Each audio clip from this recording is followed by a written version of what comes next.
Alors que le monde réagit avec horreur et incrédulité à l'invasion de l'Ukraine par la Russie, l'homme qui a ordonné cette attaque militaire, le président Vladimir Poutine, est largement condamné pour ce qui a été décrit comme un acte d'agression dangereux et non provoqué. Mais qui est cet homme de Léningrad qui a grandi pour devenir l'un des hommes les plus puissants aujourd'hui? Vladimir Vladimirovitch Poutine est né le 7 octobre 1952 à Léningrad, l'actuel Saint-Pétersbourg, dans l'ancienne Union soviétique. En septembre 1960, il a commencé l'école dans la ville de Léningrad. On le voit sur cette photographie, au premier rang, troisième à partir de la droite. À l'âge de 12 ans, il pratiquait le judo et aimait lire des ouvrages de Karl Marx, Friedrich Engels et Lénine. Poutine avait la réputation d'être un adolescent timide et effacé. Il est photographié ici en train de danser avec ses camarades de classe lors d'une fête d'école à Léningrad, en 1971. Très jeune, Poutine a excellé au judo, un art martial qu'il continue à pratiquer aujourd'hui. Sur ce cliché, il se bat avec un camarade de classe. Vladimir Poutine a étudié le droit à l'Université d'État de Léningrad, où il a eu Anatoly Sobchak comme professeur, qui est par la suite devenu son mentor. Il a obtenu son diplôme en 1975 et a adhéré au Parti communiste, dont il en est resté membre jusqu'à ce qu'il cesse d'exister, en 1991. En 1975, Poutine a rejoint le KGB, la principale agence de sécurité de l'Union soviétique. La photo montre les bureaux qui abritaient le KGB et où Poutine a fait sa carrière d'officier. Aujourd'hui, ce bâtiment est connu sous le nom de Bolchoï Dom, grande maison, et abrite le siège des branches locales du Service fédéral de sécurité de Russie. Pendant cette période, il a épousé Lyudmila Shkrebneva en juillet 1985, avec qui il a eu 2 filles, Miria, photographiée ici lorsqu'elle était bébé, et Yekaterina. Le couple a divorcé en 2014. On le voit ici avec ses parents, Maria et Vladimir, en 1985. Il est très rare de trouver des photos de Poutine avec des membres de sa famille proche. Il a démissionné du service actif du KGB après l'effondrement du gouvernement communiste est-allemand. En 1990, il devient recteur adjoint pour les affaires internationales à l'Université d'État de Léningrad. Pendant qu'il était à l'université, Poutine recherchait d'éventuelles recrues du KGB, surveillait les étudiants et renouait son amitié avec son ancien tuteur, Anatoly Sobchak, qui allait devenir le maire de Léningrad. En 1990, Poutine a été nommé conseiller en affaires internationales du maire de Léningrad, Anatoly Sobchak, une promotion considérée comme ses premiers pas dans la politique. Après la tentative avortée de coup d'État soviétique de 1991 contre le président Mikhaïl Gorbatchev, Vladimir Poutine a officiellement démissionné du KGB. Désabusé par la tournure politique que prenaient les événements lors de l'effondrement de l'Union soviétique, il est retourné brièvement à la vie civile et pourrait même avoir pris un emploi de chauffeur de taxi selon un article paru en 2021 dans le journal britannique Guardian. Entre-temps, Boris Yeltsin est devenu le premier président de la nouvelle Fédération de Russie. En 1994, Vladimir Poutine est devenu le premier vice-président du gouvernement de la ville de Saint-Pétersbourg, ainsi que président du Comité des relations extérieures. En 1997, il en est devenu le chef. La carrière politique de Poutine a reçu un coup de pouce en 1997, lorsque Boris Yeltsin l'a nommé chef adjoint du personnel présidentiel, poste qu'il a conservé jusqu'en mai 1998.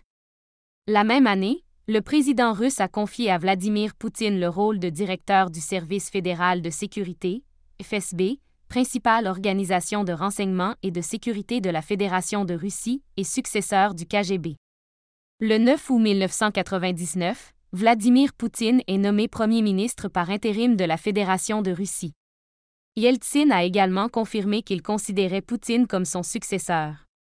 À la fin de la journée, le nouveau Premier ministre a annoncé son intention de se présenter à la présidence.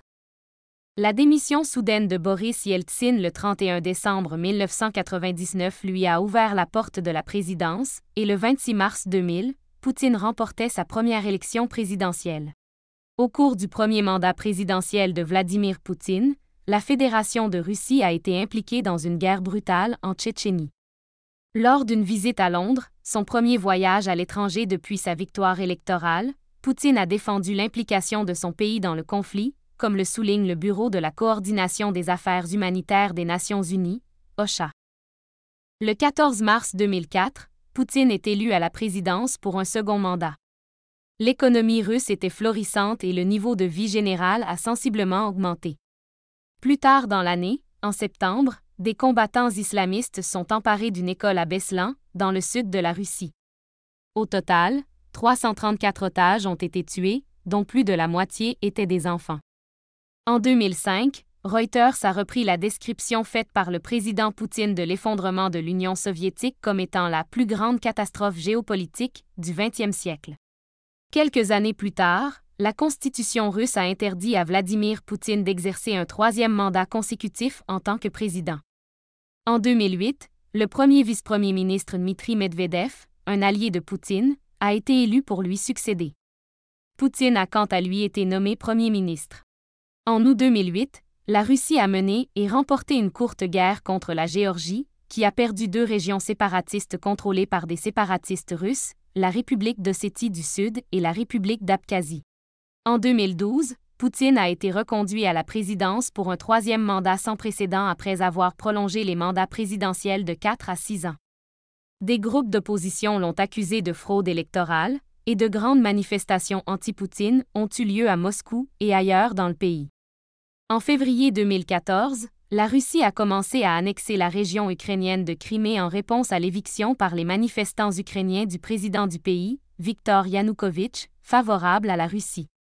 Poutine est photographié en train d'assister à un défilé militaire le 9 mai 2014 à Sébastopol, en Russie. En avril, le conflit s'est intensifié avec l'apparition d'un soulèvement séparatiste pro-russe dans l'est de l'Ukraine, dans les régions de Donetsk et de Louhansk. Sur cette photo, on peut voir un manifestant pro-russe garder une barricade devant le bâtiment de l'administration régionale de l'État dans la ville de Donetsk, dans l'est de l'Ukraine. Le 17 juillet 2014, à mi-chemin d'un vol entre Amsterdam et la Malaisie, un avion de ligne a été abattu au-dessus de la frontière entre l'Ukraine et la Russie, déchirée par la guerre. Les 295 passagers et membres d'équipage sont morts dans la catastrophe. Vladimir Poutine a remporté une victoire écrasante lors des élections présidentielles en mars 2018, obtenant plus de 76% des voix. Il s'agit de son 4e mandat pour rester en fonction jusqu'en 2024. On le voit ici le même mois lors d'un rassemblement et d'un concert célébrant le 4e anniversaire de l'annexion de la Crimée par la Russie sur la place Manesneïa à Moscou. Sur cette image distribuée par le service de presse du Kremlin, on voit le président Vladimir Poutine s'adresser au peuple russe le 22 février 2022 et déclarer que l'Ukraine était une partie inaliénable de notre propre histoire, de notre culture et de notre espace spirituel.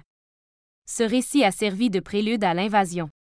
Après avoir officiellement reconnu l'indépendance des régions rebelles soutenues par Moscou dans l'est de l'Ukraine, Poutine a annoncé, dans une allocution télévisée, une opération militaire spéciale en Ukraine, lançant ainsi une invasion à grande échelle.